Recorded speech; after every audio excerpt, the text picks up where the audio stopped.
Werewolf by Night is one of the most unique things to come out of the MCU in a long time, while also being a callback to the universal monsters of old back in the 1930s and 40s when they used to do things like Frankenstein and Wolfman. But is this worth watching? Is the first MCU Halloween special any good?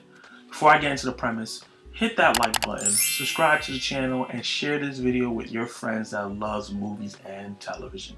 Let's talk about the premise. On a dark and sad night, a secret cabal of monster hunters emerge from the shadows and gather at Bloodstone Temple. Following the death of their leader, the attendees are thrust into a mysterious and deadly competition for a powerful relic. Let's start off with the good. So Michael Giacchino is known as one of the best composers of the last 10 years, but seeing his work here makes me feel like I want him to move over to the director chair permanently. He does a really great job with this special short film produced on Disney+. He captures the aesthetic and feel of the old school monster films while still making this feel modern. I was scared going into this was going to feel old and harking too much back on it, but it feels like those kind of movies just made in a modern aesthetic. The black and white film grain looks really beautiful, but you can tell that it's shot on digital, but it still looks really nice. The cheeky, weird humor from back in the day where everything was kind of hokey a little bit, and the violence here. This is the most violent MCU product so far, and they use the black and white to cover up the blood and gore to get away with a lot of the violence that they get here that we haven't seen in any other MCU project so far. It's really well directed, really well captured, and creates this intense, horrific feeling a little bit. It's not the scariest thing in the world, but it does definitely have a horror tone, a little bit more of a horror tone than Multiverse of Madness. One of the standouts in the cast is Gael Garcia Bernard. He does a really great job of creating this character, Jack, who feels very likable out of all these monster hunters that are here. He honors his ancestors. He feels very calm at all times, and he just seems like a really good, nice person compared to everybody else that seems so like right to kill and kind of a bit of an asshole. And he seems caring in a way that makes it horrific when you see his darker side. You're like, whoa, that's in him as well. I think he played both sides really well and did a great job of making me feel engaged. I feel like a character that has a lot of depth. I feel like he was written so well in this short 55-minute movie special for Disney Plus that I feel like I understood the character like more than sometimes you can understand a character in other MCU projects.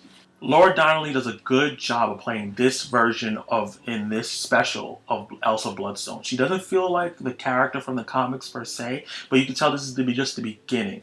And she's also characterized really, really well, where she has a lot of layers, and I understood where her character was coming from, and she was a total badass throughout. When they start getting to the hunting of the beast here, and hunters started interacting and trying to kill each other so they can get to it first. She had some of the best action sequences in this. And this is not a real spoiler because he was in the trailer where Man-Thing is the monster that's being hunted in here, and he is realized really, really well. I've always been a Swamp Thing fan from DC, and Man-Thing is kind of the similar character in Marvel, but the way they realize him here, where he's this scary, horrific creature, but also very wholesome and likable, and he has that kind of Groot effect where you're like, oh, he's kind of adorable, even though he's kind of grotesque at the same time. And I really, really enjoyed how they depicted him and how he did his action sequences. That was horrific as well. And I'm hoping to see more things like this from the monster side of Marvel push forward.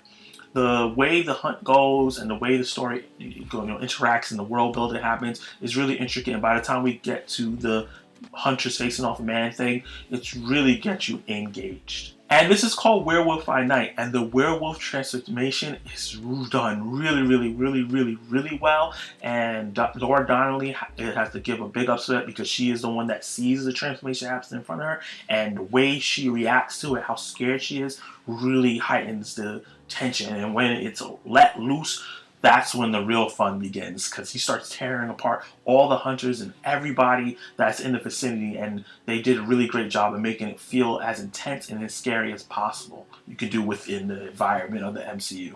Let's talk about the bad. The only thing that I had to say is that the movie is just too short. I know it's a TV special, but I feel like it could have been a bit longer. Maybe not a full length 2 hours, but just a bit longer than just 55 minutes. I felt like it was a lot more character work. They could have did a lot of more world building, and even like give us something from the other hunters that made you attached to them. So when they started getting into fights, you kind of felt peril.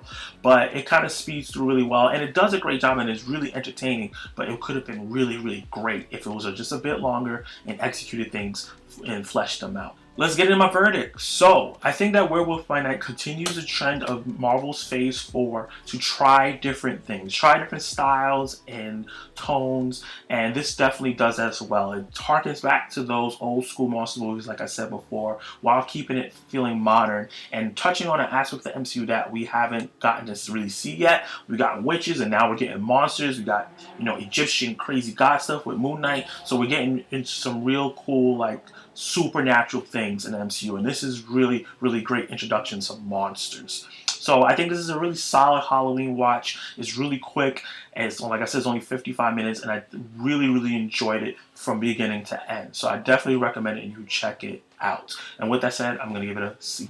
Did you like it? Did you hate it? What would you rate Werewolf by Night? What did you think about the aesthetic, the old school feel while still feeling modern? Who was your favorite character? Did you like all the transformations? Drop all those thoughts and comments down below in the comment section and let me know what you thought. And before you go, hit that like button, subscribe to the channel, hit the notification bell so you can be notified of my reviews, reactions, and ranking lists. I'm going to, now that She-Hulk is done and all the Disney Plus shows that are coming out for the year are done, I'm going to be ranking all the Disney Plus Marvel stuff, including Werewolf by Night in that, since it's considered a TV show special.